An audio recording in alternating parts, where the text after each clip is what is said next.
Всем привет! Меня зовут Марина, и вы на моем канале по вязанию. Добро пожаловать! Обязательно подписывайтесь, чтобы не пропустить новые и интересные мастер-классы. Сегодня покажу вам, как вязать вот такой узор. Это двухсторонний узор. Этот узор можно использовать при вязании джемперов, кардиганов, также шапочек и шарфов. Этот образец я связала из стопроцентного мериноса. Этот образец я связала из пуха норки, вот так выглядит. Вязала в 4 нити плюс 2 дополнительные. Это двухсторонний узор, и он незамедлительно оказывается в копилочке моих самых любимых двухсторонних узоров. Он отлично будет смотреться при вязании шарфов. Давайте приступим к вязанию данного образца, и я вам покажу, насколько просто он вяжется. Образец я буду вязать из пряжи Alize Midi. Раппорт узора составляет 4 петли, плюс 3 петли для симметрии и плюс 2 кромочные.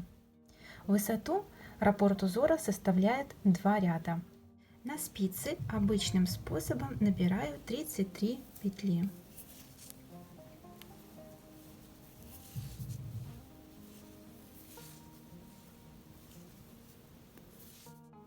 Набрала необходимое количество петель, одну спицу убираю и начинаю вязать узор. Первую петлю снимаю, не провязывая. Далее 3 лицевые. 1, 2, 3. Далее нить перед работой, петлю с левой спицы переношу на правую, не провязывая. И далее повторяю. 3 лицевые, нить перед работой, петлю переношу на правую спицу и повторяю. 1, 2, 3. Далее петельку переношу и повторяю. 3 лицевые, петельку переношу. 3 лицевые, петельку переношу. 3 лицевые, петельку переношу. 3 лицевые, переношу. И в конце остается провязать 3 лицевые. Это наша симметрия. Так, и последняя кромочная, ее я провязываю изнаночной. Так, далее второй ряд. Первую снимаю, не провязывая. Далее 1 лицевая, петельку переношу. 3 лицевые. 1, 2, 3. Петельку переношу. 3 лицевые, петельку переношу. И так чередую до конца ряда. 3 лицевые, петельку переношу. И вот снова для симметрии нам остается провязать 1 лицевую. Мы начинали с 1 лицевой и заканчиваем. Последнюю провязываю изнаночной. Дальше наш узор будет повторяться. Далее переворачиваю и повторяю узор. Первую снимаю, не провязывая.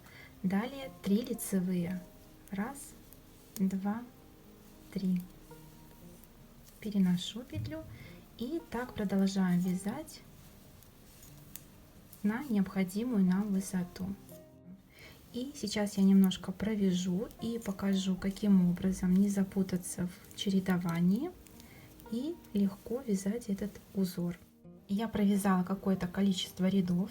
Посмотрите, насколько красивой, аккуратной получается такая резинка. И давайте покажу, как не запутаться при вязании этого узора. Значит, у нас идут такие вертикальные полосы и как бы переход между вот этими, ну, назовем их колосками. Значит, смотрим. Первую мы снимаем, не провязывая, И дальше вот у нас вертикальная косичка. Вот эта петля всегда у нас будет как провязана лицевой, и она у нас будет второй в группе из 3 лицевых. То есть получается 1, вот она у нас вторая, третья.